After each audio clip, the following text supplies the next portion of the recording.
Come on. Okay.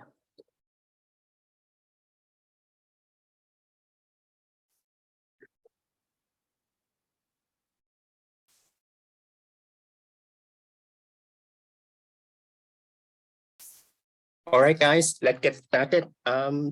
This is the second week of the international webinar on advancing remote sensing application on ocean sustainability, co-hosted by Burapha University and IOC-WESTPAC.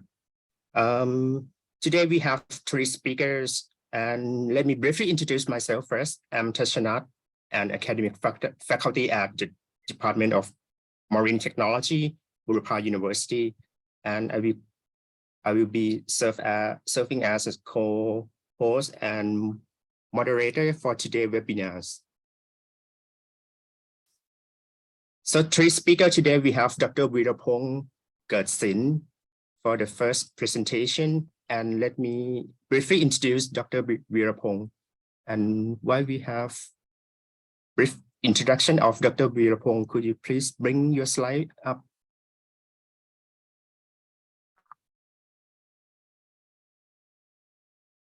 First speaker today, Dr. Weeraphong Gertsin. He is the Dean of the Faculty of Technology and Environment and the Director of Remote Sensing and Geospatial Science Research Unit of Songkhla University, Phuket campus. His expertise include remote sensing of tropical resource mapping, monitoring of vegetation dynamics and climate change, as well as geoscience, remote sensing for the environment and disaster management application.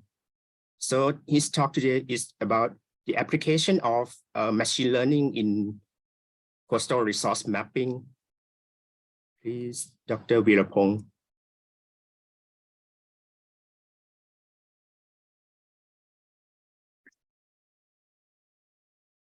He mute his microphone.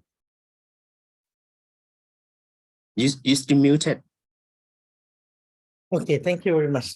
I'm so sorry for some problem with my slide, and I apologize for today because I am at the hospital. Maybe some noisings with our webinar.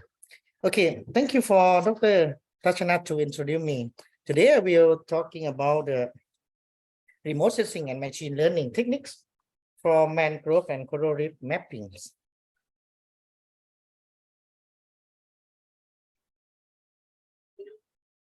Okay, the presentation is divided into two sections.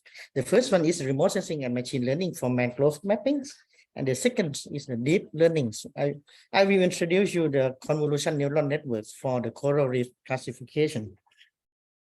Okay, this slide show you about the ecological value of tropical mangroves are recognized in the many ways, including trapping sediments, reducing shoreline erosion, and supporting estuarine food chains, or habitat for invertebrates and juvenile fish, and also for carbon sequestration.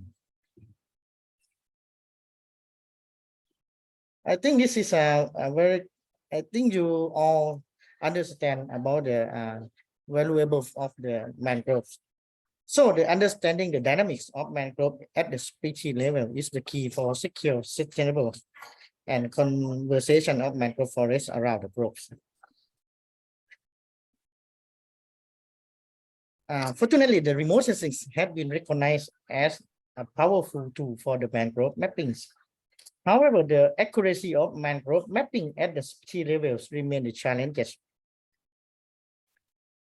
In this presentation, I will show you about how to use the machine learning techniques to classify the 5 mangrove species at the Pak Panang Caves. The Talumpuk Cave is located at Pak Panang district, Nakhon Si Thammarat province, Thailand. The eastern side of the cave, is a long, narrow, sandy beach. The rest of the land is a large intertidal mudflat, extensively covered by dense mangrove forest. I think approximately around 57 kilometers. The dominant species is a Rhizophora apiculata, which cover approximately 1/3 of the caves. on the western section. Yeah. The 7 mangrove species has been found in this area, but now only 5 are dominant species. The climate of the study area is tropical. The dry period is between February to and April, and the rest of the year is dominated by monsoon. Okay, this is a few data collection. I will briefly about how to capturing the data. We start with the unsupervised classification of the mangrove area with 10 classes. Why 10 classes? Because we have the historical data that's reported that in this area just around 7 species. So we unsupervised classification is over the historical information.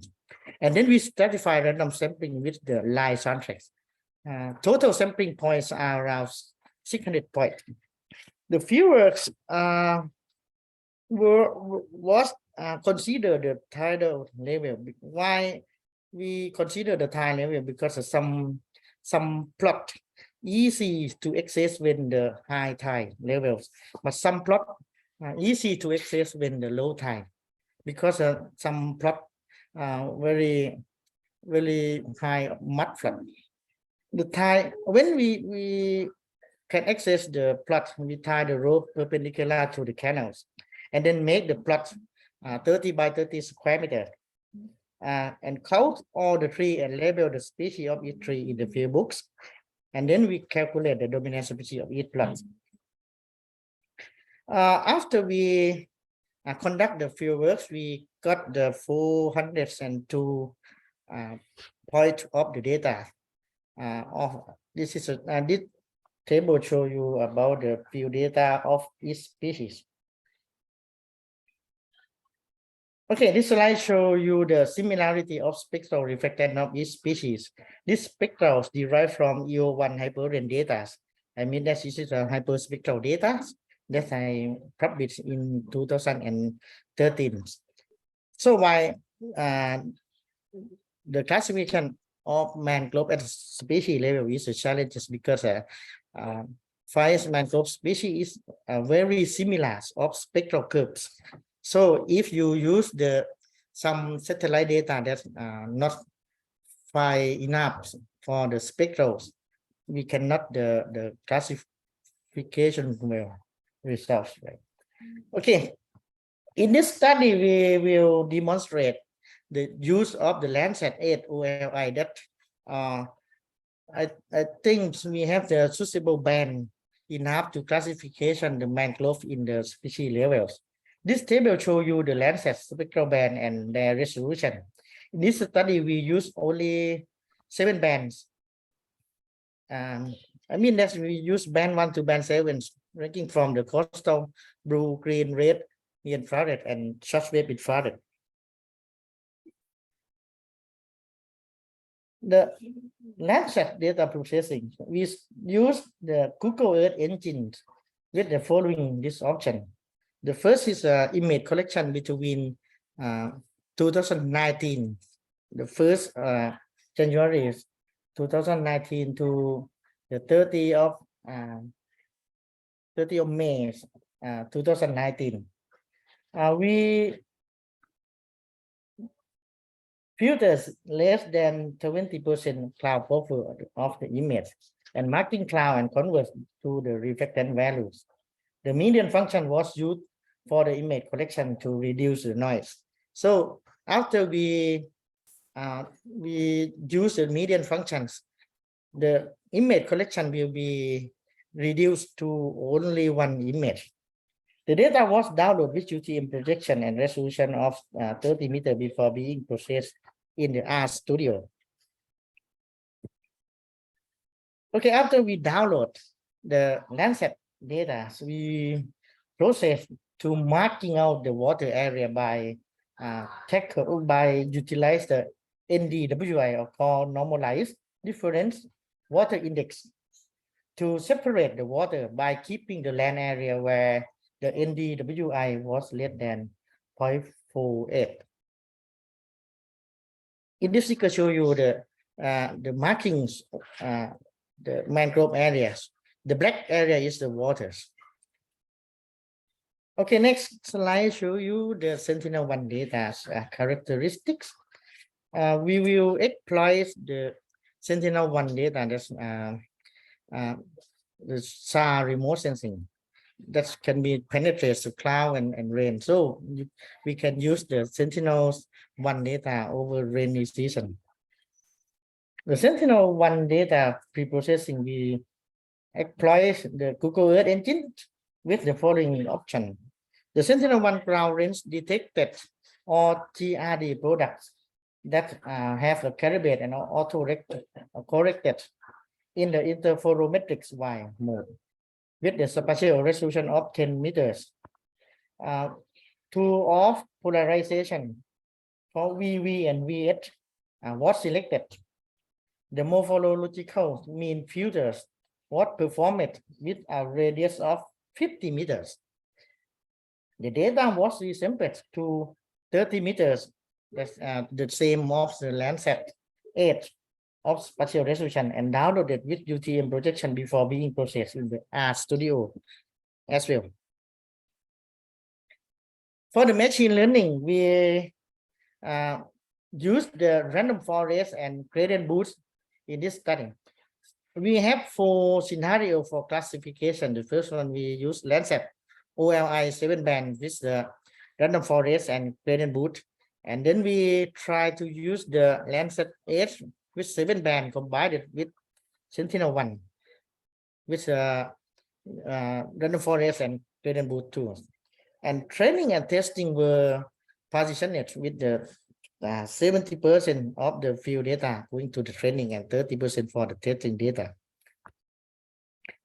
This slide show you the some basics concept of the random forest classifiers. The training data will be sampling, the random sampling by using the bootstrap sampling techniques. For examples, if we have the 400 of the training sets, we can separate to the bootstrap sampling, maybe more than 10 of sampling up to you specify the how many tree that you want to grow. For example, if you grow the 100 trees, so we separate to the bootstrap sampling to the 100 bags. We call the bags techniques, and then we build the tree like a random like a decision tree techniques. Each bag will build one decision tree and have the output one of classification class. And after that, we use the majority voting, because one tree will be have the output of class maybe differences, and use the majority voting to the decision for the final class. This is the basic concept of the random forest techniques. In this study, we used 2 of-tune parameters. The first one is M-trees. MC is the number of variable random sampled by as the candidate at its split, and the N-tree is the number of trees to grow. And for example, in this study, we use the 500 tree, and then we tune up some parameter to select the suitable number of tree to grow. Okay, the next slide is the gradient boost classification techniques. The gradient boost classification techniques quite similar with the random forest, but the instead to use the backing techniques, the gradient boost use the booting techniques that difference. Please imagine if we have the training data. If you in the random forest, if you have the 100 trees, you separate the training data to 100 bags. But for the boost gradient boosting, not use the bags, but use the booting techniques. This technique will random to the new one data sets, the data the sampling, and then we make the classifier by decision tree, and then we use this result or this model and learn what are wrong, and then learning with the new data sets. So this is a difference between the gradient boost and random forest. Okay, after we apply the tool of machine learning, this is a result. This table show you that the gradient boost will improve the accuracy, the overall accuracy around 3% when we use the random forest, right? Because if you use Landsat 8 OLI, the random forest give the 81.8 accuracy, but if use the gradient boost, the accuracy increase around 3%. As well, when we try to use the Landsat 8 OLI combined with Sentinel-1 with a two polarization, the gradient boosting will improve, show the improved overall accuracy around 3% too. Okay, this is a result show you about the confusion metrics. This confusion metrics show you that the Rhizophora mucronata class have some mistake, because when you see the first columns, the testing data, will be mistake. The testing data correct with 15 points, but mistake 8 points, and the Rhizophora mucronata mistake to the Rhizophora apiculata and Avicennia alba. So this is a mistake of the classification.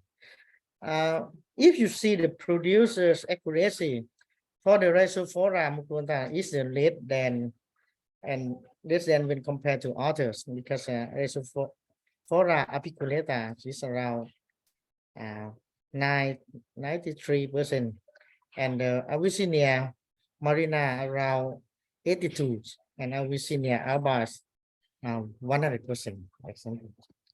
And for the user accuracy, all class is acceptable except Avicennia alba.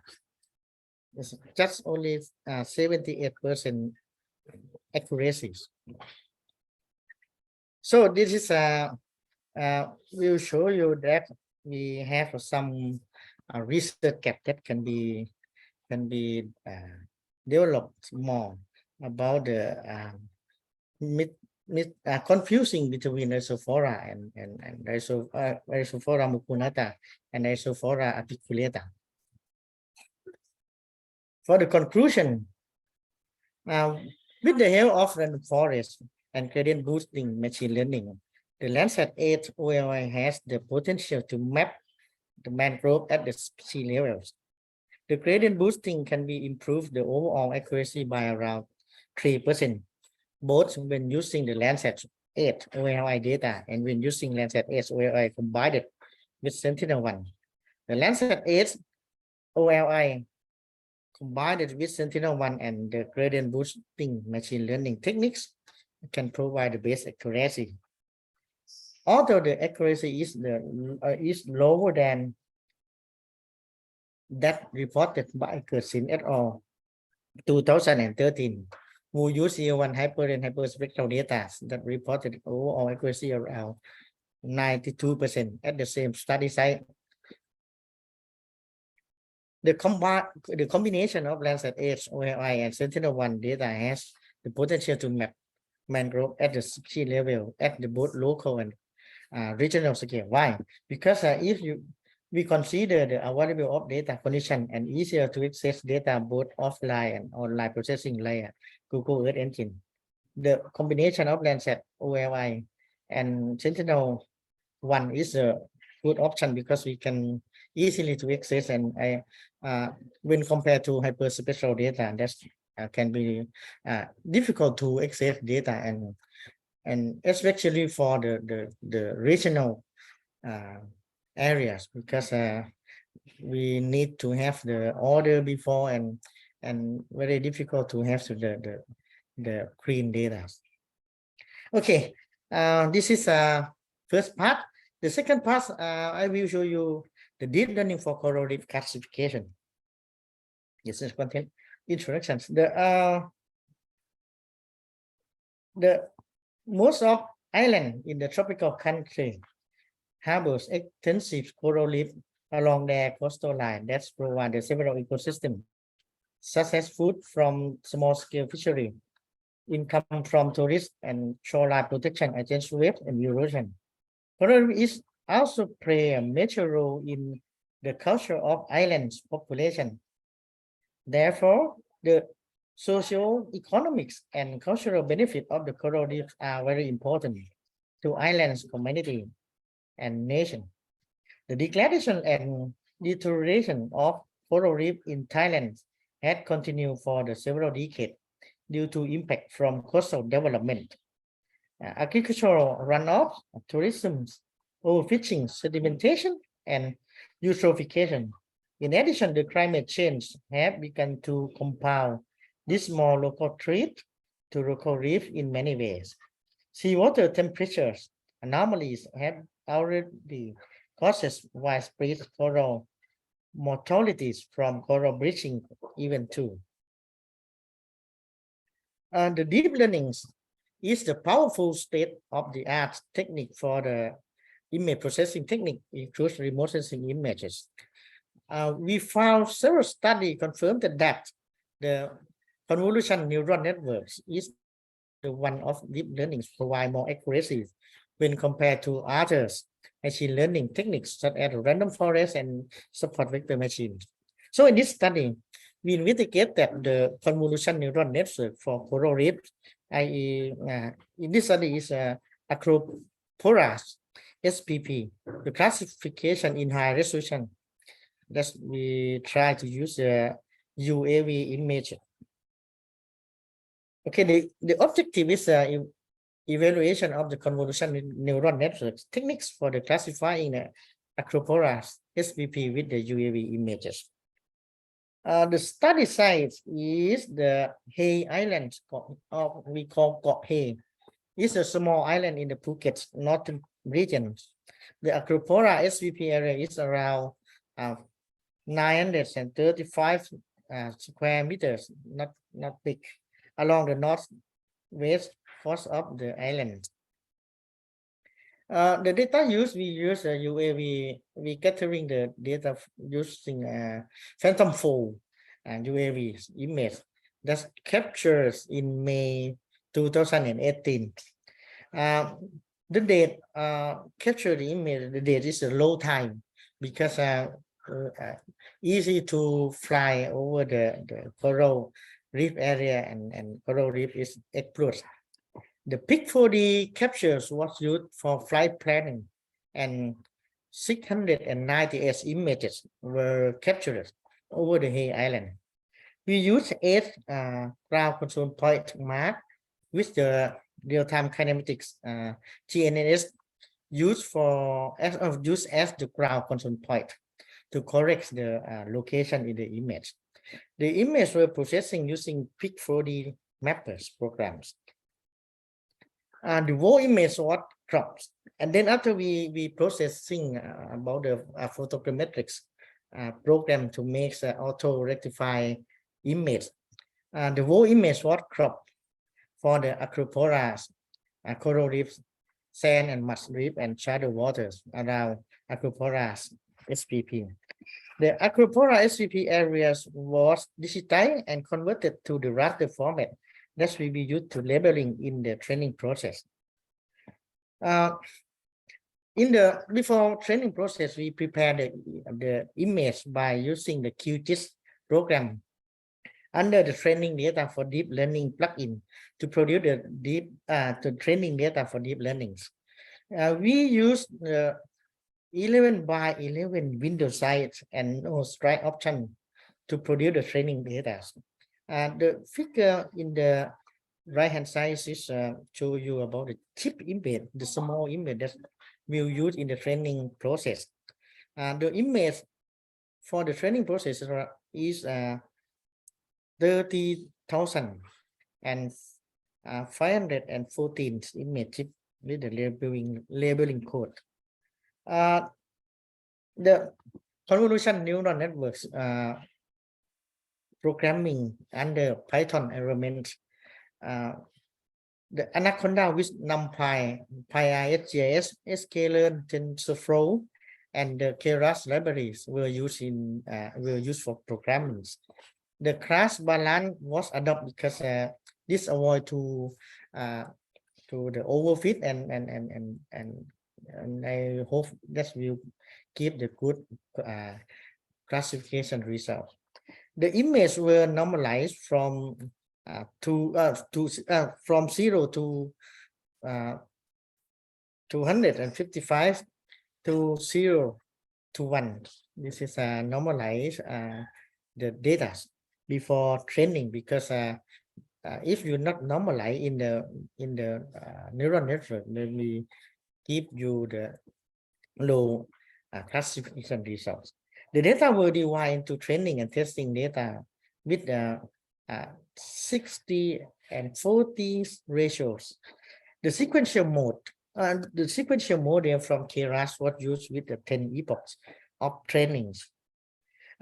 This slide show you about the model that we program the convolution neural networks.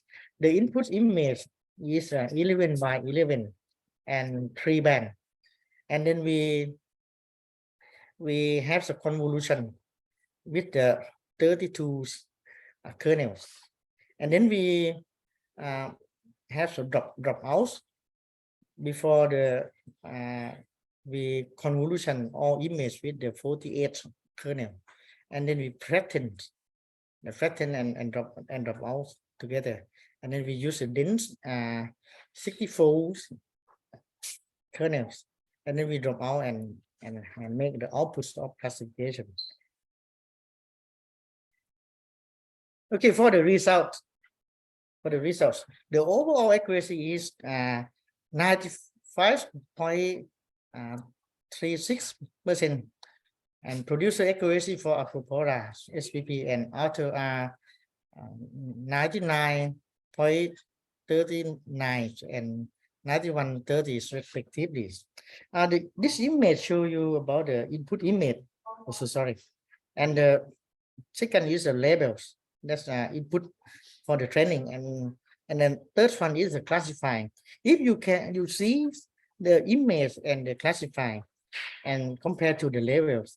In this part, you can see my mouth. I will use the pointer. It's around here and around here. If you see in this image, we will see the some gap, the sand between the coral reefs. But in the label, we cannot see the sand here, right? But the classify you can see.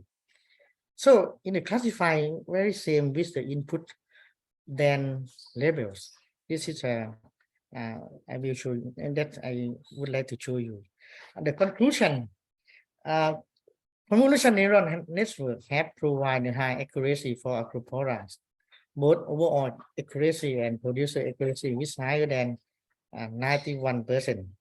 This result is the preliminaries that still have to try to tune the parameters such as chip size to models and model structures.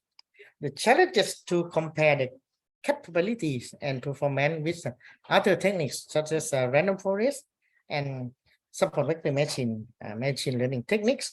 This study demonstrated the two classes classification that still need to be tested with the other coral reef area where more complex ecosystem. Okay, thank you very much. I think I keep my time. Thank you. But if you have some question, please feel free to ask me. All right. Thank you, Dr. Weerapong. We have time for questions. Yeah. Dr. Somklit.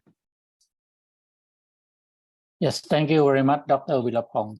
Yeah, I'm curious particular is your presentation about machine learning or AI about is the coral reef, because of your presentation, you use the example that the coral is doing the low tide, I think this one, it may be more or less similar to that territorial, it's very easy to take those capture those kind of image. But interesting is it is possible that this method you are using can be applied for the coral is under the waters, because we have small coral is under the water, particular as you mentioned in those small islands. Yeah, that is one my simple question. Yeah, thank you. Okay, thank you very much, Dr. Somklit. For your question, we can apply the drone image for the shallow waters, coral reef areas. Not more than, I think not more than 5 meters, because if some areas is clear the waters, we can see the coral reef area by the drone image.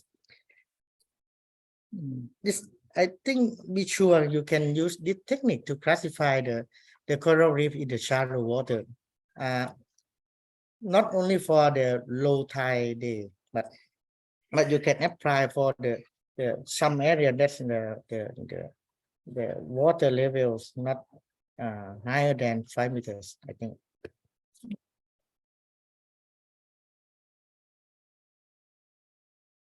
If anyone has any question, feel free to raise hands or try in the chat box.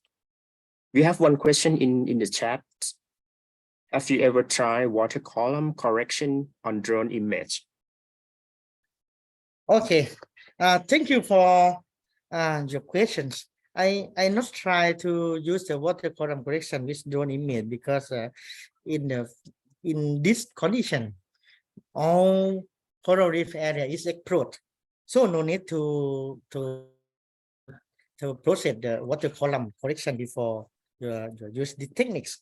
But for Dr. Somklit question, if you use these techniques in the shallow water, maybe have the water submerged or something like that, you need to have the water column correction before. And I think not only for the water column correction, when you use the drone image, because it is a very high resolution, you need to remove the glint effects too. Okay, thank you. Yeah. So next question, I was wondering how you remove glint. Yeah. When we need to remove glint, we need to have the near infrared wavelengths, because the glint will be affected with the near infrared wavelength different with the RGB wavelengths. We can utilize the near infrared wavelength to remove the glint effect. If you interested, I will send some information for how to remove glint from the remote sensing data. All right. Maybe last question. I was also wondering about you use convolution neural network.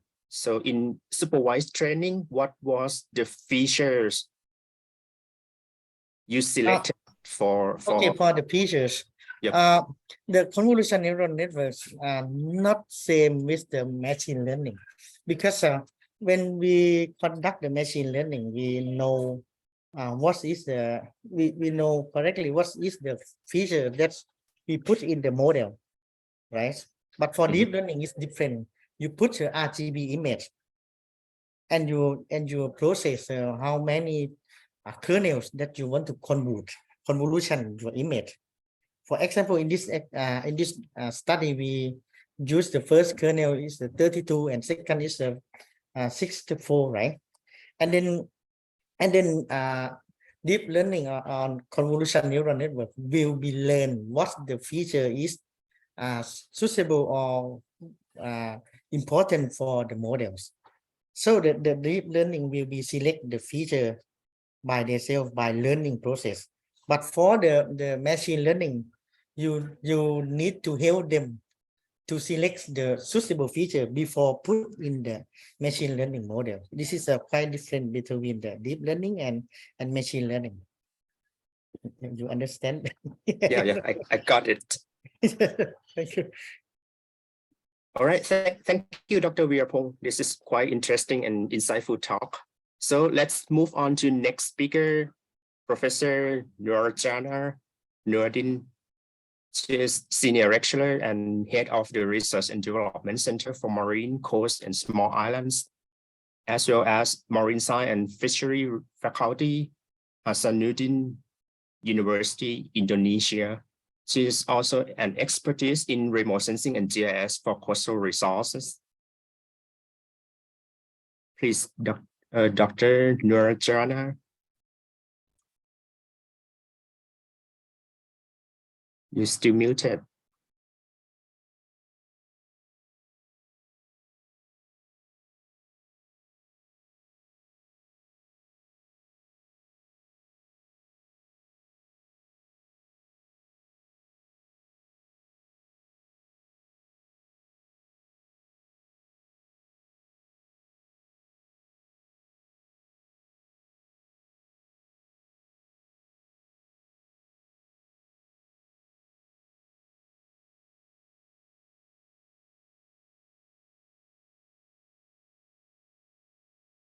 Full screen on the lower right panel. One bottle.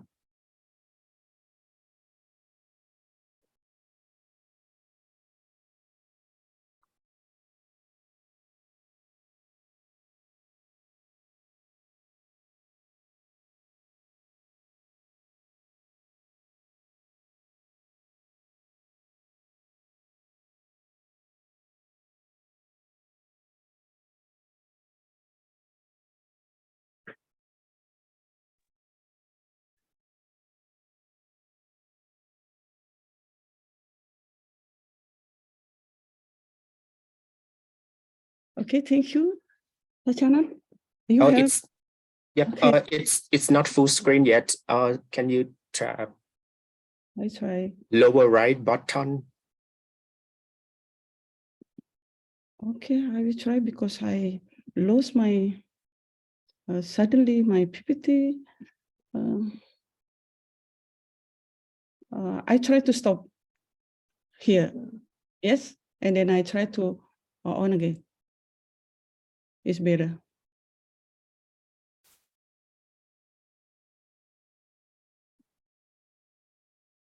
Okay. Okay. Sorry. Yeah, that's perfect now. Please. Thank you, Mal Tachanat San. Yes. Thank you for moderating me. Good morning, everyone. I'm very pleased to be talking to you today. My name is Nurjana Nuruddin. It's famous name in Indonesia. I mean, too many people have the same name, Nurjana Nuruddin. I'm from a research center for marine, coastal, and small island, and from Department of Marine Science, Hasanuddin University, Indonesia. I would like to take this opportunity to talk about multi-scale remote sensing for monitoring and conservation of micro atoll and shallow water habitat on small island. My presentation is divided into two parts. First, I will talk about the moderate resolution for long-term monitoring of coral reef, include the seagrass meadow. Then I will look at high resolution for monitoring the specific object on coral reef. This is a micro atoll.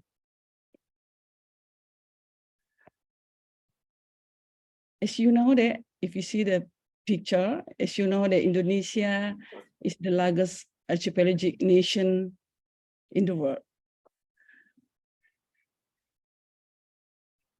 The coastline over 95,000 kilometers, then we have 17,000 islands. It's too much. Some of them are in South Sulawesi. This picture in South Sulawesi, in one of a big island in Indonesia. As you can see in this slide, in this area is, the name is 9 islands. And on the west area is the Spermonde Island. The number of small islands located in the Spermonde, 149. The source is from a statistics center, but from our laboratory, we analyze this using imagery, Landsat imagery. We result about 54 vegetated small island, and then more than 100 we call gusung. Gusung, it means the name is sand. This island is only composed of sand dunes. This is 9 islands, and next this is Spermonde Islands. We would like to show you that using Landsat imagery, we divide this area, Spermonde Islands, between 4 zones based on the distance from the mainland. We have a 4 zones, and the nearest from the mainland is we call inner zone, and then middle inner here, and then middle outer, and the last is the outer zone.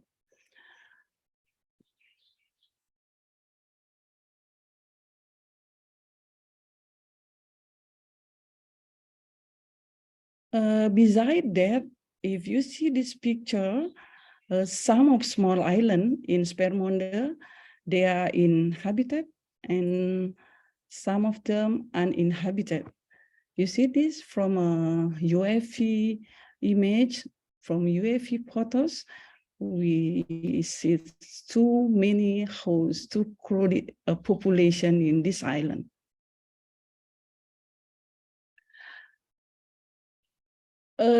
We apply remote sensing, we develop some algorithm, and then we try to using a different method to explore the area.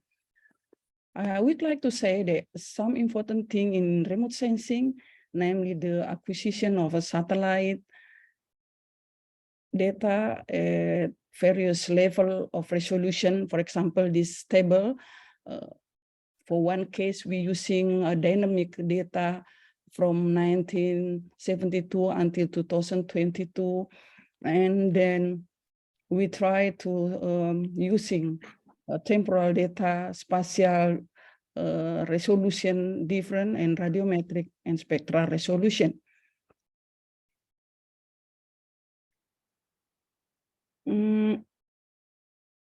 We need application development effort in methods and spatial analysis.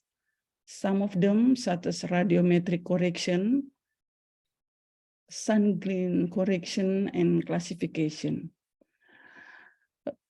And for long-term monitoring, we need to test which method is accurate in estimating an object or phenomenon. And then for this, we develop, I will show you here. And then for this, we develop some, until now, we develop a spectral library that it's used as an approach in producing a valid classification.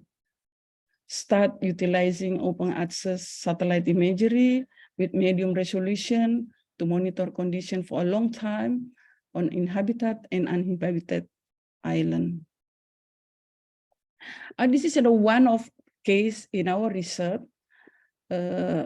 We start to know and to show the dynamic of the ecosystem, coral and seagrass ecosystem in one island.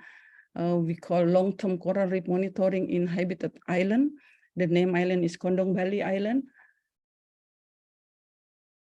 If we see this island, you see the red cycle. This is the same place.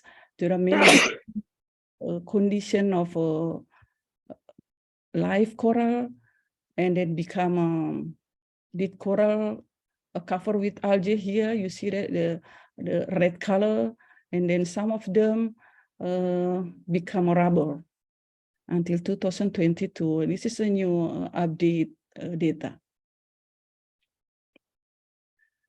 In another island, we see that for long-term coral reef monitoring in Habitat Island, the name is Barang Lompo, because in our location, some island, the location is near each other.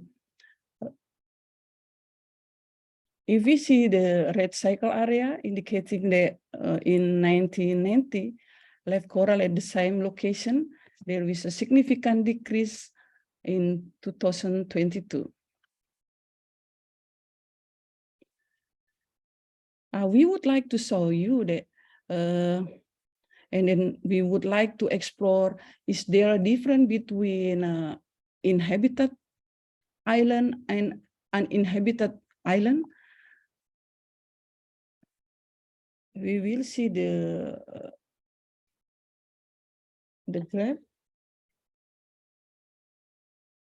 If you look this bar chart, you can see that there are similarities between inhabited island and uninhabited island phenomena. You see this, the green color here. The green color is seagrass, and the yellow color bar is live coral, and the red color is dead coral. They have an opposite tendency. If you see that, if live coral is in decrease, and the significant dead coral is increased. The data we start, it's the same resolution, 1990 to 2020.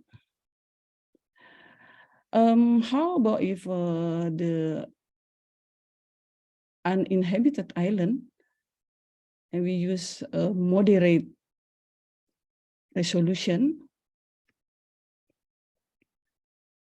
If you look this, it's the same tendency. Every year, the pink color you see is the red one here, and then we will lose some area, a lot of area in 2022 from live coral to rubber.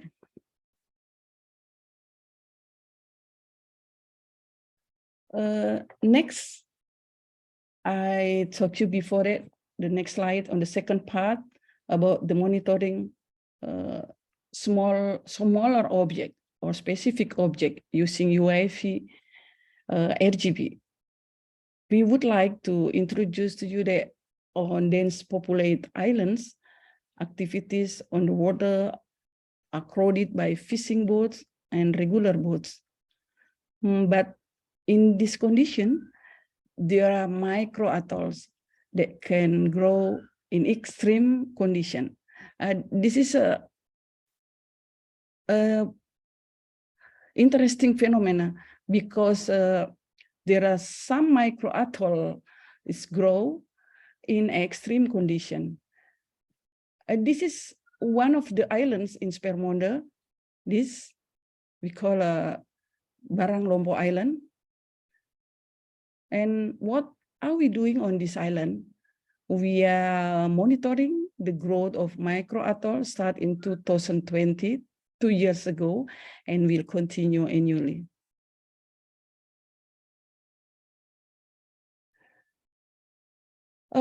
This is about the micro-atoll. Micro-atoll, a form of adaptation carried out by coral colony that live in area with extreme environmental condition. The shape is hemisphere. Why? Because they grow in the lowest tide and sedimentation condition which stop the vertical growth of the colony. If we see the picture here, the colony or the practical is stopped to grow.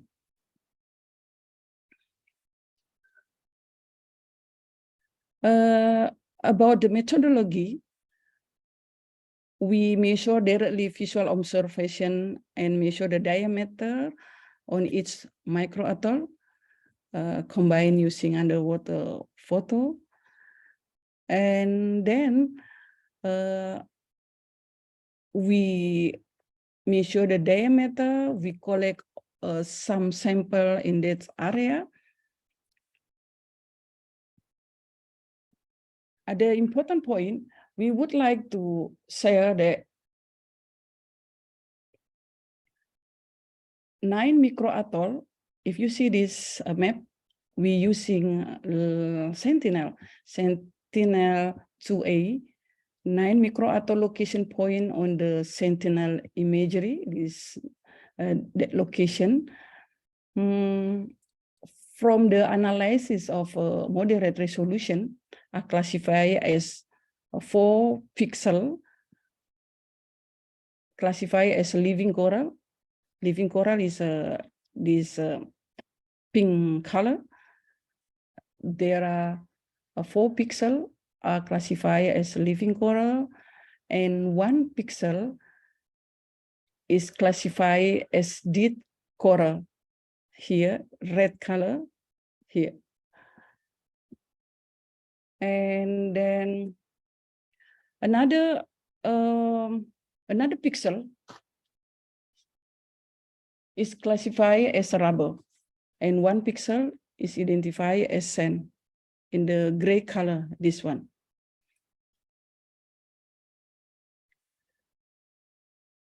We would like to show the a total of aerial photo for about 380. We process orthomosite and combine into one, and then image spatial resolution for about 40.38 centimeter per square per pixel. And the location, that's it's 8.87 hectare. This is the processing. We're using OBIA, object-based classification. From the OBIA classification, the number of segmentation for the micro-atoll is around 900, and non-micro-atoll is 32,266 in 2020. When in 2022, the segmentation for micro-atoll become higher, around 1,120, and non-micro-atoll 51,276.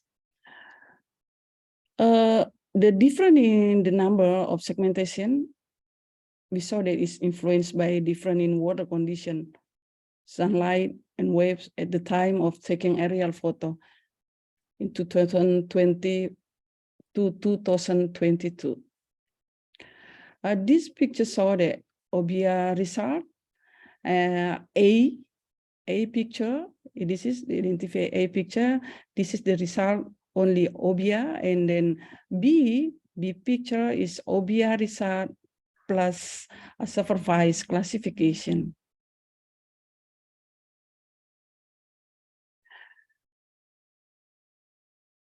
we try to measure the diameter after using OBIA method, and then compare between the diameter only mosaic method.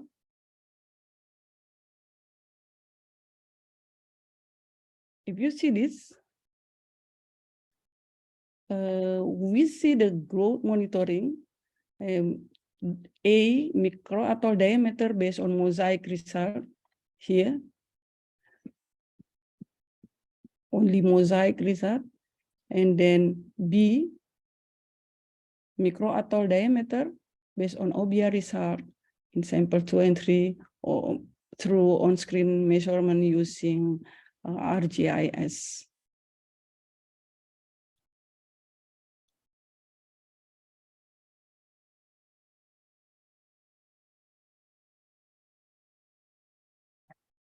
I think the table perfectly show the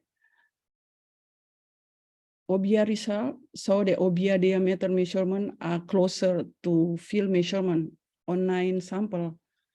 We show this aerial photo, it means we measure directly on the field and then compare between the diameter from OBIA method.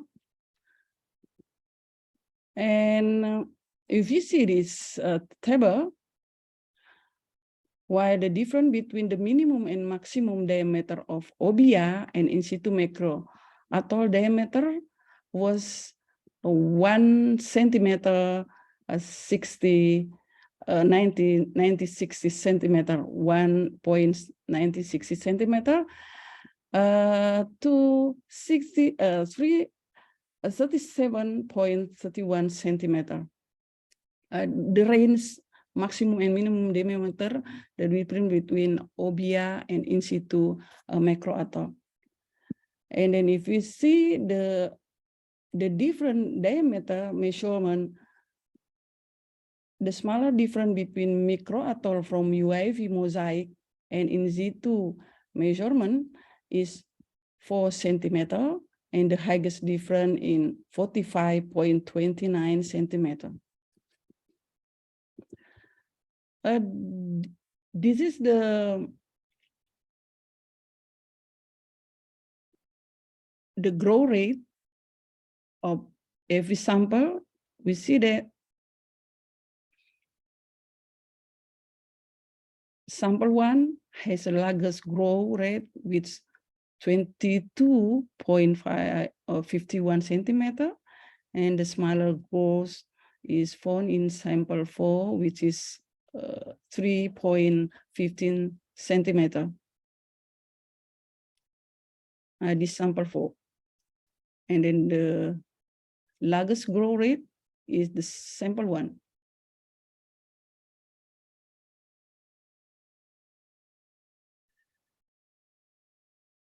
We would like to say that OBIA analysis are closer to the diameter of in situ measurement of 9 samples of micro atoll. And then the minimum and maximum differences between the diameter of OBIA and in situ It's 11 hours. atoll were 1.96 centimeter and 37.31 centimeter. The average growth rate of micro atoll with UAV image RGB for 2 years, start from 2020 to 2022 in 9 samples was 6.4 centimeter per year. It means this method makes easy to know the dynamic of condition and growth of spatial-oriented micro atoll with precision in shallow water.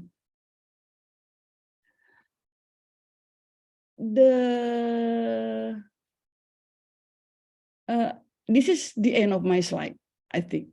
And then this is my key point. Remote sensing has different advantages at different scale.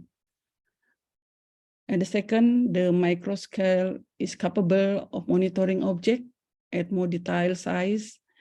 in the case of monitoring the growth of certain species such as micros atoll. On the macro scale, remote sensing is capable of monitoring an ecosystem such as coral reef and seagrass. The micro and macro scale can be referenced for formulating policy for conservation. Well, that's from me. Thank you.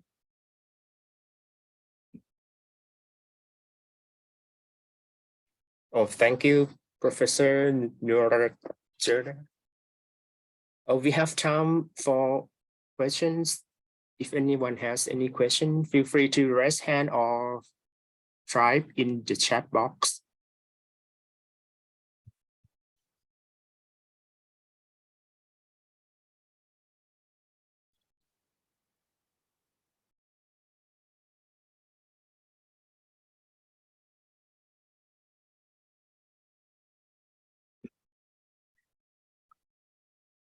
Maybe I have some question now. You mentioned about the growth rate about like 6.4 centimeters per year. Is that common for coral reef atoll in Southeast Asia or not when compared to other sites? Okay, thank you, Sasana. We discussed with our team about the growth of micro atoll because the micro atoll is one of coral in coral reef. Yes, and then the safe is bigger than another species. And normally, if branching coral, for example, yes, branching coral is grow faster than another species of coral, and this is a normal 6.4 centimeter per year. There are many kind of coral inside the micro atoll, not only one. And then they grow left side, right side, not grow to up. I mean, around left side, right side is they will grow.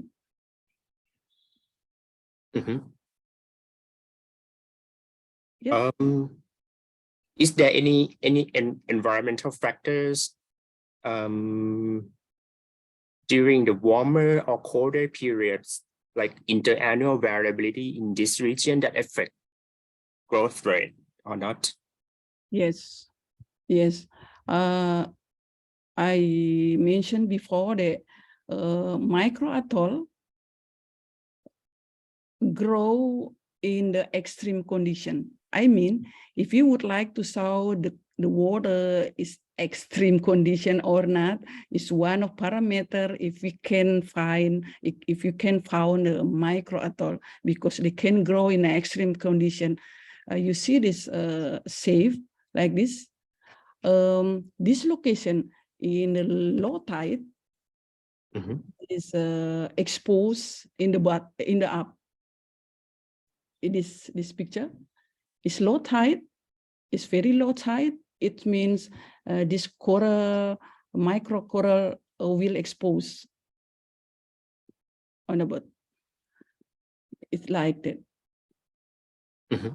Actually, the health of a coral reef or coral ecosystem, too many species, too many kind, and too many associate in a coral reef.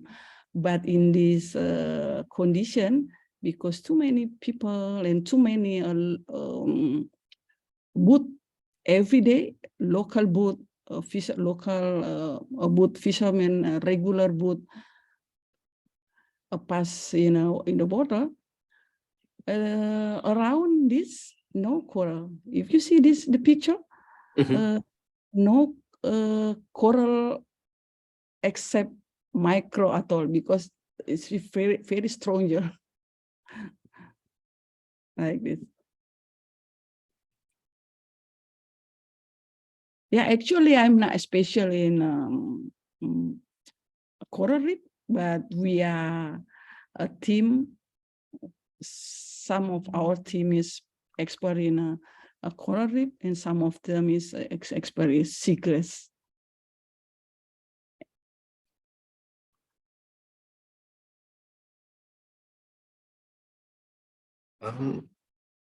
Is there any question from the floor?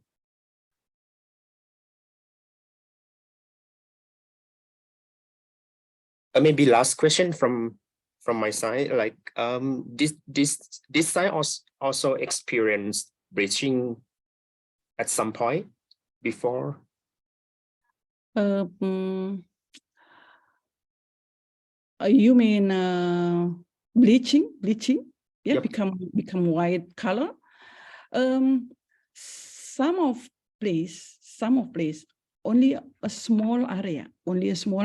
It means we couldn't find a moderate spatial resolution to find which the exact area had bleaching, because in this area, if we look at some phenomena of bleaching in only small area, and then sometimes like a line, yes, the white maybe the maximum 5 meter or 2 meter until 5 meter. It's not too long. Mm-hmm. Like that.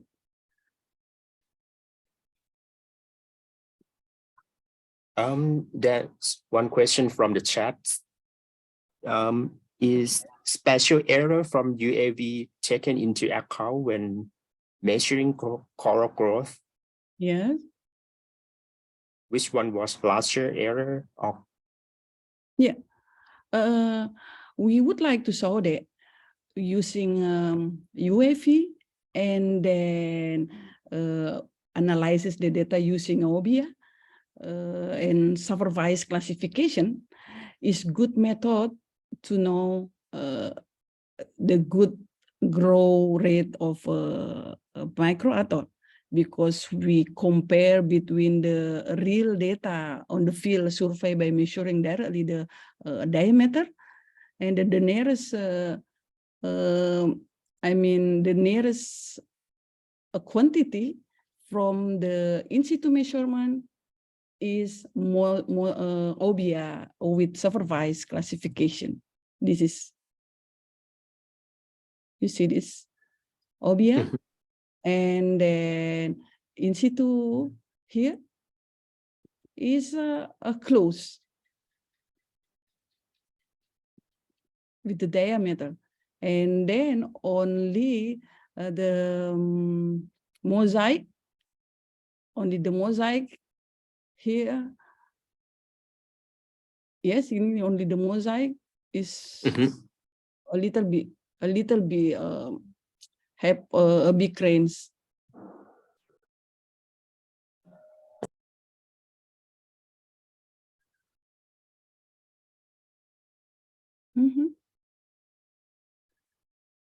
Oh, Dr. Somkia, you're still muted. When you give presentation about the measurement of the atoll, in a very high resolution, just a few centimeters. But my question is, when you take this kind, the UAV photo, how is the water depth can be affected on the measurements because of the depth of the water? I believe that the reflectant from the water, different depth, maybe some that have different reflectant of the lights, and then may even impact on those kind of accuracy of the measurement. That is, I don't know that you account this part in your analysis or not. Okay, thank you, Samkiat. We measure when we flying the drone. One important point that we need to make sure the weather, I mean, no current, no wave, because we only have we use only the UAV RGB. It means we need the good quality of picture based. And how about the depth? how about the correction? We didn't use any correction for the depth because why? The length, I mean, from bottom to near from the survey, the length of the micro atoll, some of them 1 meter, 2 meter, 1 until 2 meter. I will show you the picture.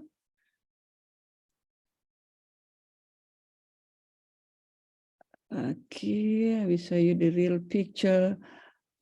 Here, if we measure this is for about 1 meter. Some of them more than 1 meter.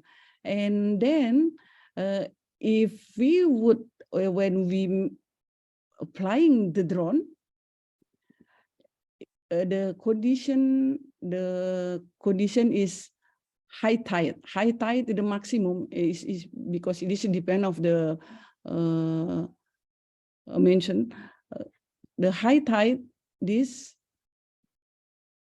for about 1 meter 70, 1 meter 70, 1 meter 70, 1.7 meter, the depth of this location.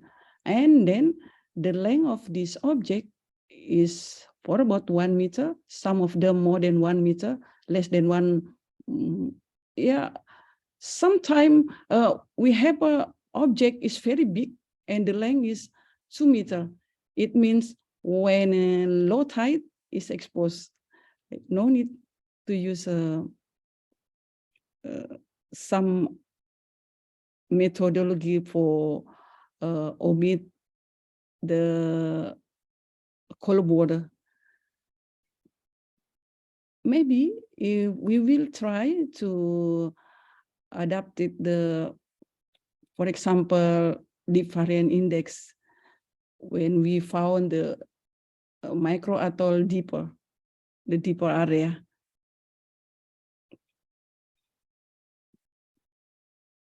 All right. Yes, Thank you, Professor Nurajana. We gotta move to next speaker now. Let me introduce the next speaker. Thank you for. I will stop share. Thank you. Thank you for your insightful talk. Next speaker is Dr. Wenting Kao. She is Assistant Professor at the State Key Laboratory of Satellite Ocean Environment Dynamics, State Second Institute of Oceanography, Ministry of Natural Resources, China. Her research interests include remote sensing or to monitor the coastal and offshore environment, including mangrove, tidal flat, and salt marsh. Wenting, could you bring your slide up? Okay, thank you, Tashanat. Can you see my screen clearly? Yep, perfect now. Okay, so I will start. Good morning, everyone.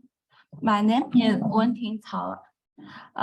Today I'm going to talk about, give a talk about the long-term coastal mapping using remote sensing and machine learning.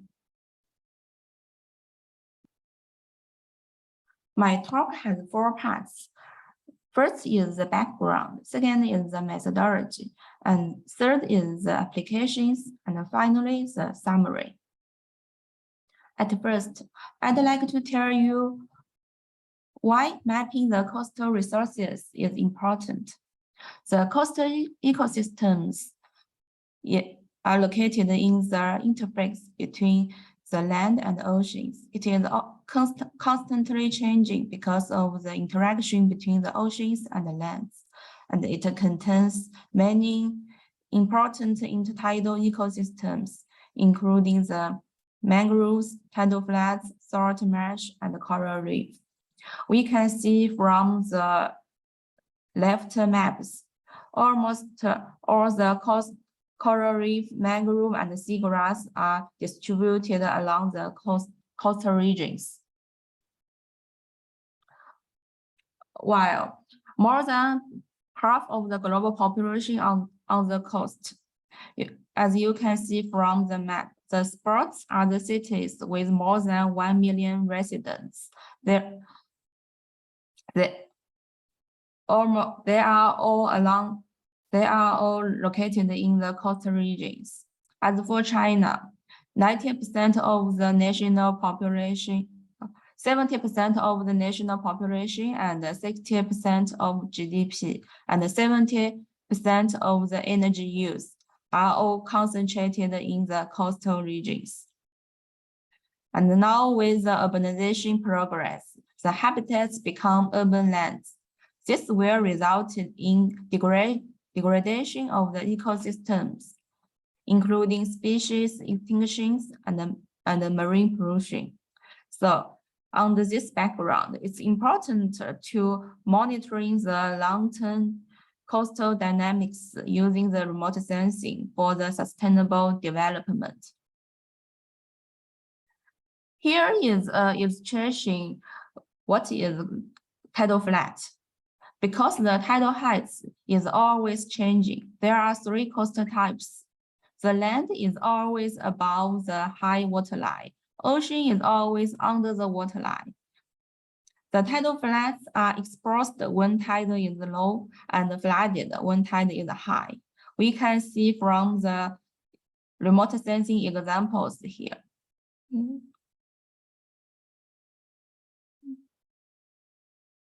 Yeah.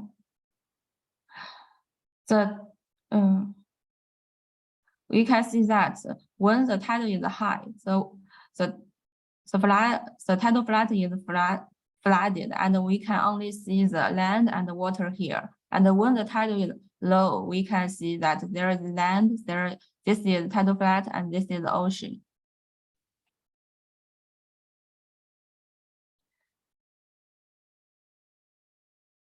The tidal heights are different, corresponding to different remote sensing equation time. And due to the clouds and the shadows, the number of clear images are limited. Previous studies usually using the clear images to extract the coastline. So the coastline is in internal waterline without considering the tidal heights. As for the coast mapping, they use the results are usually at cross-temporal intervals. For example, in the bottom figures, they are at 8-year interval. And the results fail to capture the detailed change paces. So previous studies paid limited attention to the coastal resources. The results are at cross-temporal resolutions, and the response of coastal resources to urbanization remains unclear. Considering the limitation from previous studies, we aim to develop an efficient method to monitoring the long-term annual coastal dynamics.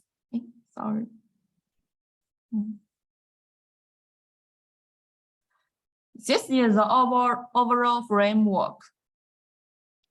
It has 3 parts. The first is to mapping the coastal dynamics to get the island or coastline boundaries.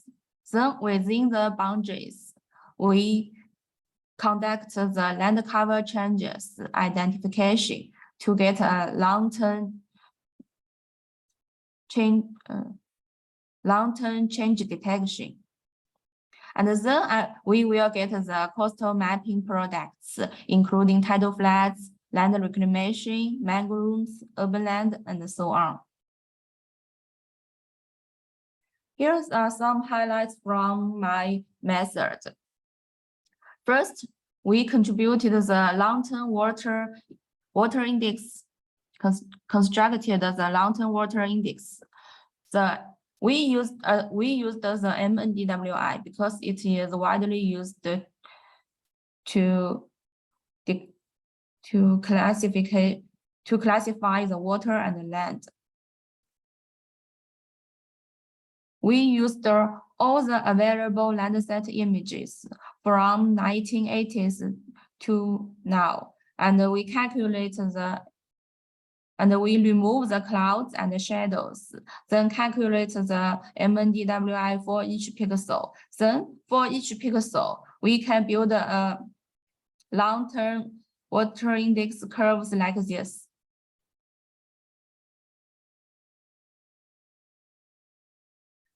After get the long-term water index curves, we can conduct a temporal segmentation by the mean values. We can see here. This curve, the first figure is unchanged. The second one is have one change point. The third one has 2 change points. And then we can get many temporal segments used for classification. If the water index is always larger than 0, it is water. If the MNDWI is always smaller than 0, we classified it as land. If it fluctuates around 0, it should be tidal flat.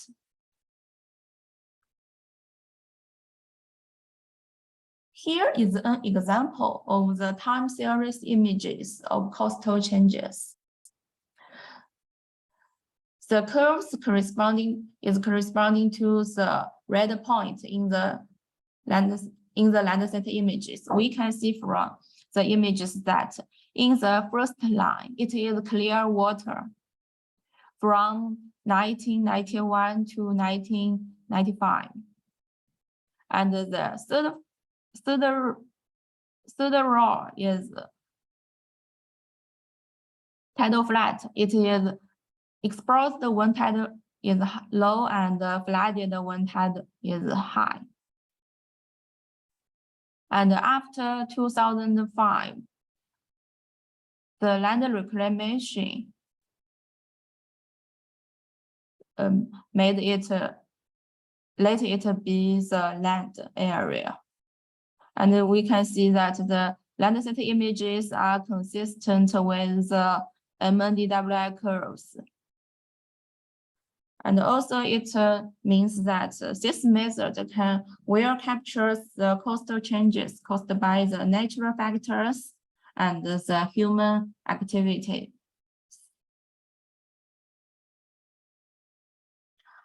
After get the coastline boundaries, we conduct the land cover classification using the machine learning.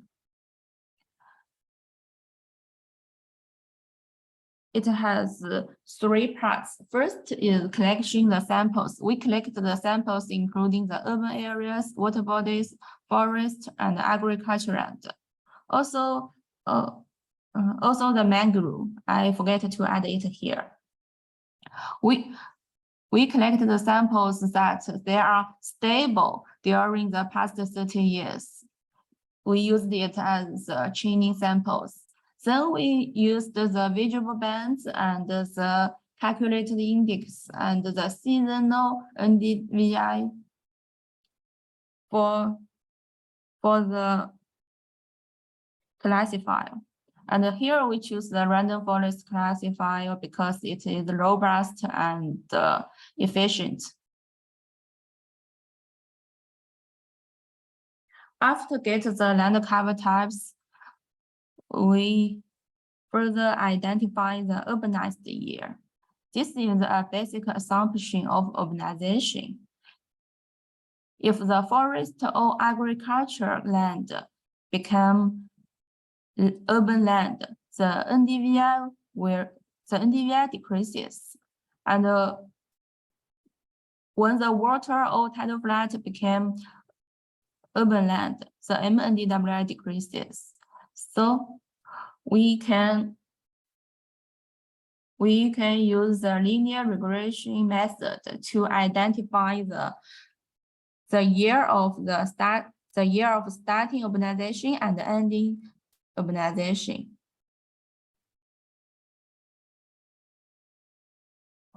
Here is an example. There are the Landsat images. The red color means vegetation, and the white spot means the gas station. We can see that the yellow spot is the sample. It's converted from vegetation to station. In about the urbanization began about 2005 and ended in 2008. Also, we can see from the NDVI curves that our method could well capture the started and ended years. Here, now we come to introduce the applications. There are three applications using the method. First is used in the Zhoushan archipelago. It is China's largest archipelago, consisting of more than 1,000 islands. And it is under rapid urbanization in the past decades. Here is the remote sensing images before and after the land reclamation. We can see from the images, the land reclamation is really significant in Zhoushan archipelago. The small islands are combined together by the land reclamation. Here is the coast cover types changes. This is the change year in Zhoushan archipelago. The red means that it changed in the recent years, and the green means that it changed in the 1980s. Here is the conversion type. The dark green means that it is water to land. And we can see from the maps, there are many areas is influenced by the land reclamation. And also there are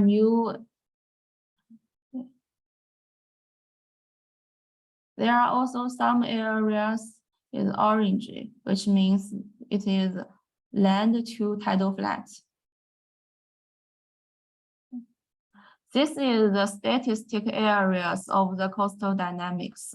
You can see that the land increased significantly after 2003. It is related to the China's government policies to encourage the marine development and the land reclamation projects. This is the annual urban expansion results. We can see that the total urban area increase are the red colors in the maps. It expanded very significantly in the past decades. And we can see from the annual urban increment statistics bar plot. And there are two periods. From 1980s to 2004, the urban is increased very slowly. And after 2004, the urban land expanded very significantly with annually more than 10 square kilometers. There are sources of the new urban lands. The agriculture land and the water land are the main sources of the new urban. They are all distributed along the coast, and there are a large proportion of water body to new urban land because of the land reclamation. This is a differences among different island types. We can see that the remarkable urban growth was concentrated in the comprehensive development islands, followed by the harbors coastal tourism, and coastal industry.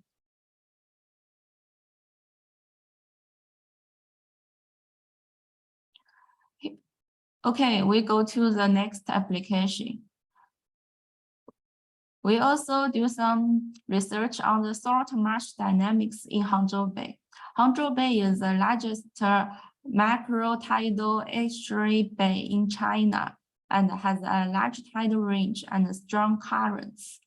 This region is dominated by mixed sedimentary tides. And the maximum tidal range is 8.93 meters. So the local terrain is high complex. So it is important to use the remote sensing to monitoring its long-term elevations. We use the multiple data source, remote sensing data source to monitor the Hangzhou Bay. We used more than 100 things of Sentinel-2 and more than 500 things for Landsat images, and used 2 things of China's Golfin satellites and 2 things of Ziyuan. It is also China's satellites for validation here. I mean, we use the Sentinel-2 and the Landsat to monitor the coastal dynamics and use Golfin and Ziyuan for validation. Here is an example from China's Golfin 6 satellite image. The size of the image is 96 kilometers by 96 kilometers. The resolution is 2 meters. So if we enlarge the image, we can see the salt marsh and the tidal flat clearly. This is the coastal mapping result in 2010. We can see that almost all the tidal flat and salt marsh are concentrated in the south area of the Hangzhou Bay. And the results are consistent with high-resolution base maps. This is the coastal mapping result in 2021. You can, yes, we can see that the coastline expanded toward the north. And we can see more from the comparison. There is a coastline in 2000 and 2021. The coastline expanded toward the ocean significantly during the 10 years. And the salt marshes and the tidal flats moved toward the ocean along the coastline.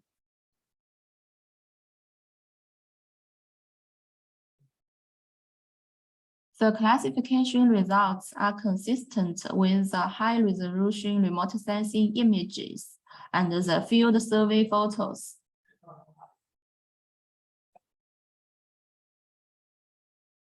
Here is the third application. It is the annual mangrove mapping in Myanmar. Mangroves have important ecological values such as wave dispersion and coastal protection, carbon storage, and so on. And Myanmar is a hotspot of severe mangrove degradation. Here is the workflow for the mangrove mapping. We also use the random forest classifier and the stable training samples to conduct the annual mangrove mapping in Google Search Engine. Here is the study area we buffered along the coastline to build the study area.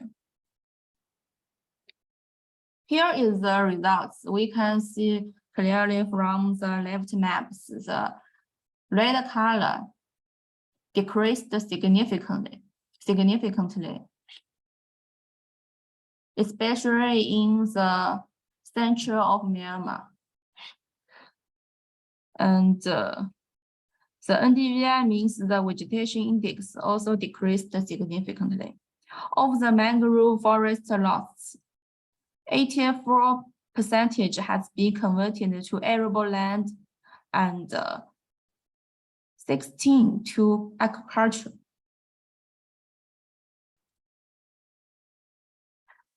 Here is a zooming map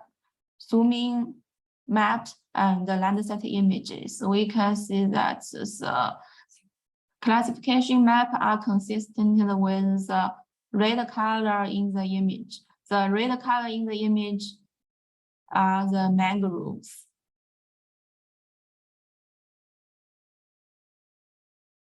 Here is the statistics of the annual mangrove areas. The mangrove area in Myanmar decreased during the 1990 to 2010 and recovered during 2011 to 2021. The largest mangrove decline occurred in Ayeyarwady and Rakhine. We can see from the maps, the red color decreased very significantly in Ayeyarwady.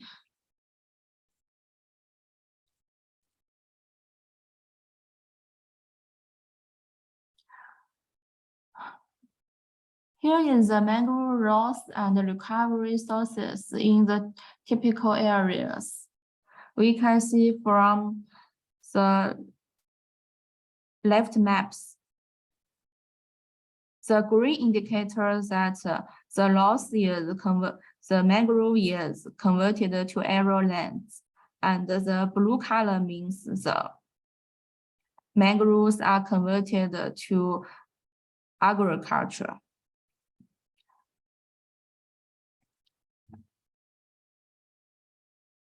Similarly, the recovery maps showed that the Ayeyarwady, in the Ayeyarwady,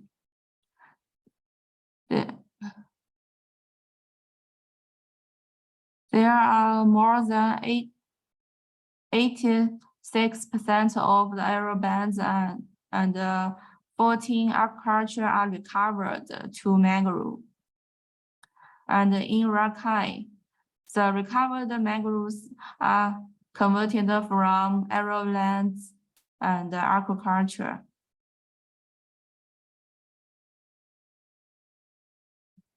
Okay, we come to the summary of my talk. We developed a framework for mapping tidal floods, salt marshes, and mangroves at the annual interval and long-term time series with more than 30 years. The framework is successfully used in China's coastal regions and in Myanmar. This proposed method could be extended to large-scale and long-term coastal mapping in other regions for capacity building and sustainable development. Here are some related publications. Thank you for your attention. Thank you, Wen-Ting. This is quite interesting and excellent showcase in remote sensing application. We have time for questions. If anyone has any question, feel free to raise hand or type in the chat box.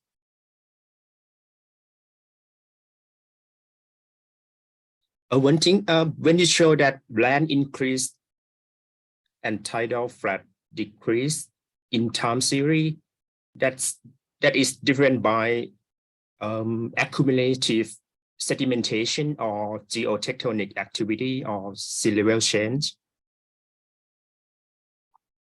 Oh, sorry, what do you mean? The first study when you show tidal flood change in long term, and you show that land increase, land area increase, that's different by like accumulative sedimentation or something else like geotectonic activities or sea levels change or? Yeah, because it is caused by human activities. Is that? It's like an accumulative sedimentation, right? No, it's by human activity. Okay. On or okay. Right. It's That's the issue because with the increasing population, people need more land and also place for living and for development. So that's indeed the story, different in different countries. In Southeast Asia, you can, even from presentation today, you can see the big difference, how the remote sensing apply to different fields. But how in the East Asia, you see how the remote sensing was applied to monitor the human development and its impact on marine environment. So that gave me some kind of reflection, for 3 talks today. I would say the 3 talks are very insightful, as the Tachnet commented, very insightful and also very much, serve the needs, of the conservation and also the development purpose. Meanwhile, I also saw a lot of technical questions about including the accuracy, including validation, right? Validation, Ethan, I saw the chat box. So I would say, when we develop this is just my personal, consideration. When we do this research, I think we should make clear what purpose the research should serve.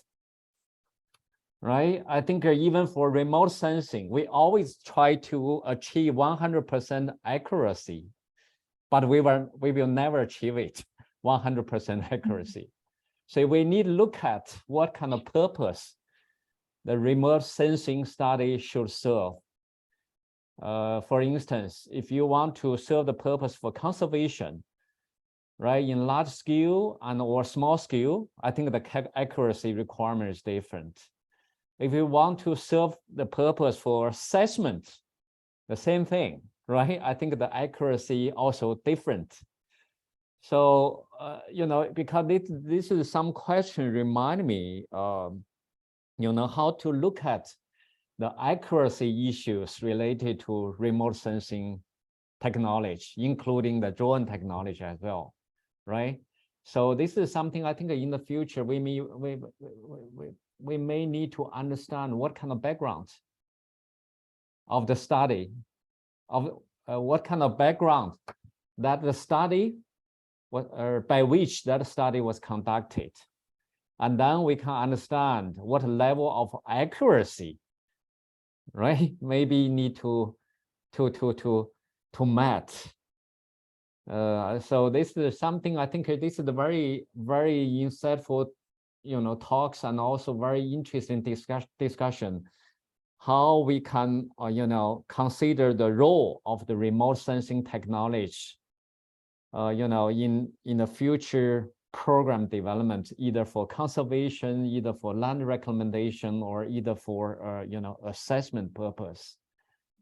So this is my reflection from, from the two webinars, including the one we conducted 1 week ago, right? So I think it's personally, it's not very meaningful, if we keep pursuing 100% accuracy. This is something I feel maybe there's a goal, but we never achieve it. Right? So we need to look at what kind of purpose that the remote sensing was conducted to serve the needs.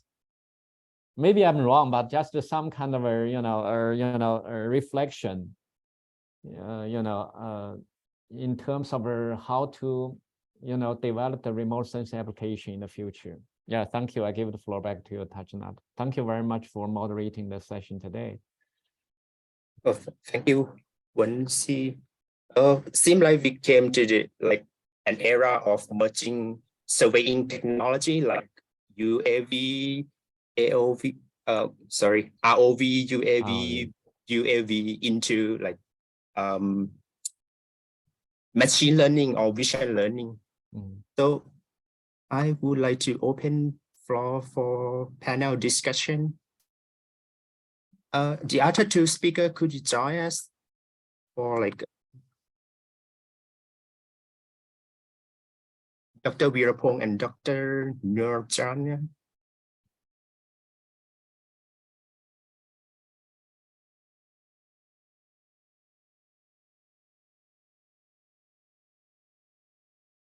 I don't know if anyone still has any question. Feel free to. There's something question in the chat box. And you see, with regard to the marine habitat assessment and the methodology using satellite image, if the result of data has high accuracy, yeah, as I said, this depends. I mean, there's no need for validation in the field. We do need validation, right? Right. Right. I think the question here in the chat box, whether there's a need for validation. I think based on all the remote sensing related study, validation is necessary. Correct? Right. Either by in situ measurement or by drone technology, or by historical in situ measurement as well. But the validation is needed.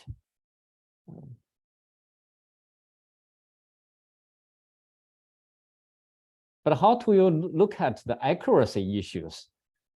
Because during many discussions, people always consider how accurate is accurate, right?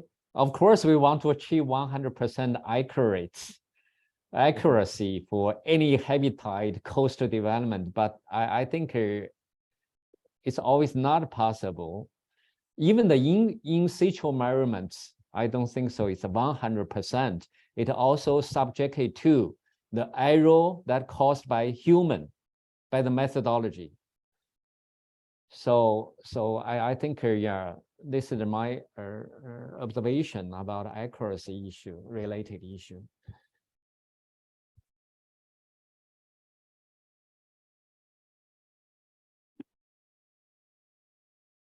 Mr. Wenzi?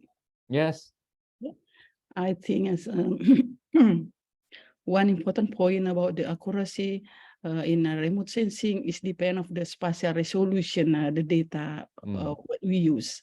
I mean, if we only use a moderate resolution, we cannot have 100% accuracy. The maximum, actually the maximum 70%. It is the maximum because the spatial resolution, for example, 30 meters per square, too many objects inside this. Yeah. How could to declare the percentage, the validation 100%? But if we use, we try to make a highest technology with a highest spatial resolution like UAV, centimeter spatial resolution, centimeter per square, it means the instrument proposed to detect the small object. Yeah. It means we can get the high validation, the percentage of accuracy. Yeah, I think like that. Exactly. I think, you know, the issue, one side is to pursue the high technology as much as possible to achieve their accuracy as much as possible. On the other side, how to use the existing technology capacity to serve the needs. So there's two way, right? So I think one side, yeah, as we said, we should promote the technology development. But on the other side, we also need to consider how to use our existing capacity to serve the needs of the society, right? To address the environmental, socio-economic concern. So this is always, you know, go in parallel, but don't just focus on one and forget another. Right. Right, very good point. So we need, so I think in the future, I think it's good, you know, we should understand what kind of background, right? What kind of needs for remote sensing? What kind of level of requirement we should meet?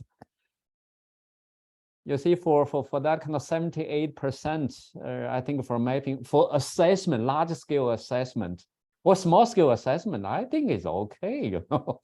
Right. But if you want to go to very specific level, but this is the different question from assessment, right? So application, you know, since I think nobody raised the hand, I would also, you know, inspire people to think more based on the existing technology and also application case that we saw today. Whether there's possible to develop more proposal, you know, for future collaboration, you know. I think that the technology for coral reef is quite mature, right? And also some application to the shallow water coral reef. I think the accuracy is also okay. The only thing is for something deeper, right? And also for coastal developments, I think the methodology is quite mature.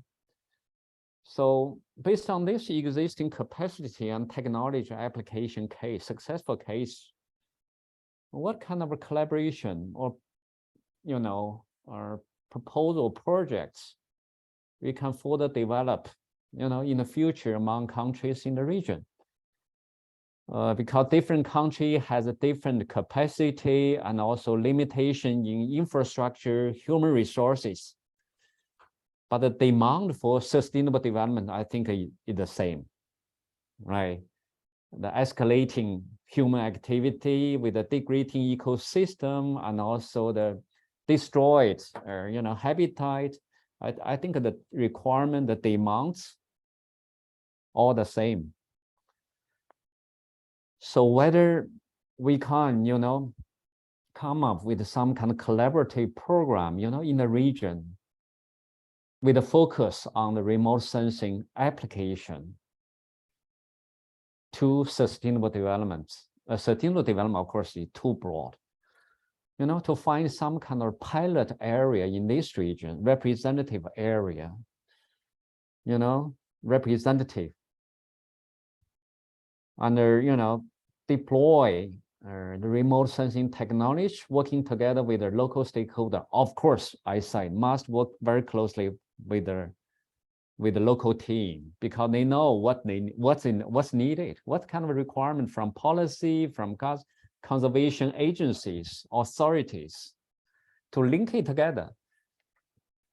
So that will make our ocean remote sensing research more impactful, right? And also sustainable, rather than just working on individual basis.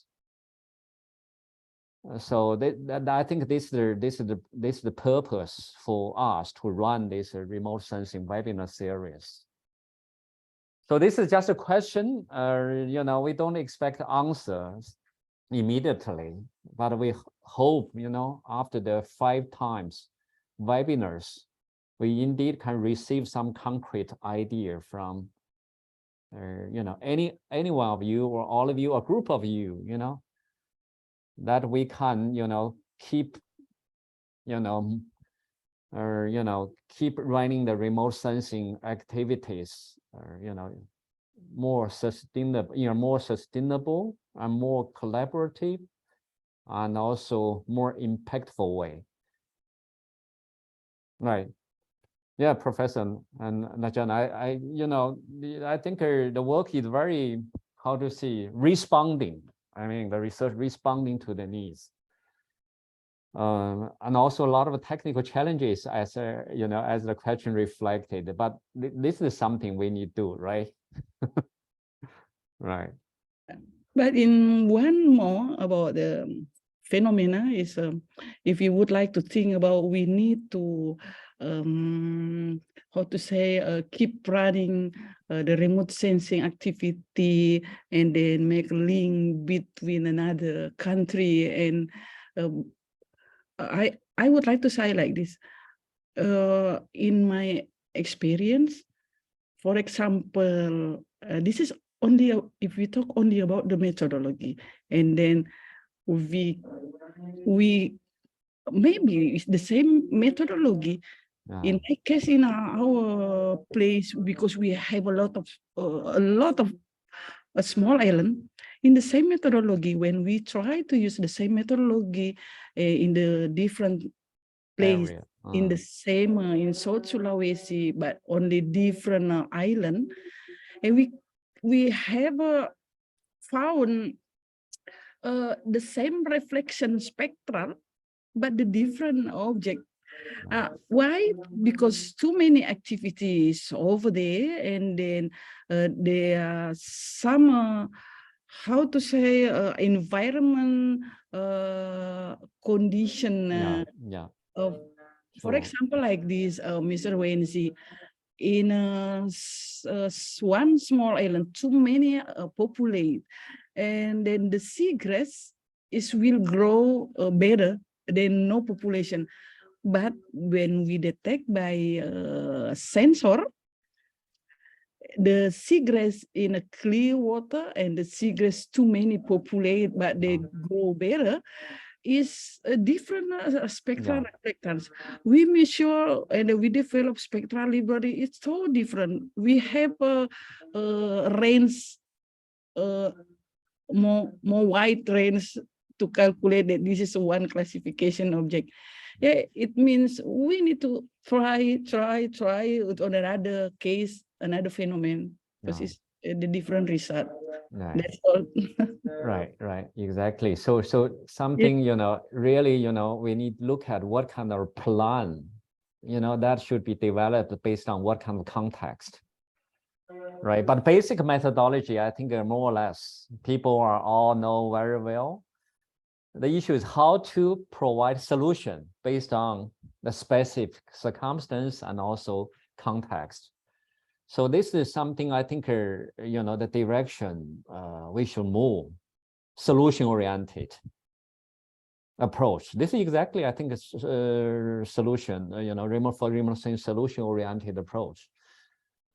But through this process, I believe that the knowledge will, of course, naturally evolving, because you're in the process of addressing the real problem. The situation gave you a lot of energy and push you to generate knowledge to understand the issue and also provide solution. Right. So this is something. This is very, I think, said easier than done always. So we have to go to some kind of specific program site, right? So this is the approach for our future program development. Good. Very good. Thinking about it, what you can do. Yeah. Yeah. Additional point is the future milestone in smart classification in terms of vision learning. Yeah, we're gonna close for today webinar, and next week we're gonna have the same time, 9 a.m. Yes, 9 a.m. Bangkok before time. we close section today, okay, I would like to have a photo as well. Please, everyone, if you convenient to turn on your camera, please. It's good. Touch or not, we are also live broadcast this via Facebook, right, from your side. Right. That's not bad. Good. We have more than 50 people online, almost 60, and also good. All right, everyone. 1, 2, 3. 1, 2, 3. All right. Thank you, everyone, for joining us today. So we will close today and see you next week. See you next week, right? Okay. Thank you very much. Touch or not. Thank you.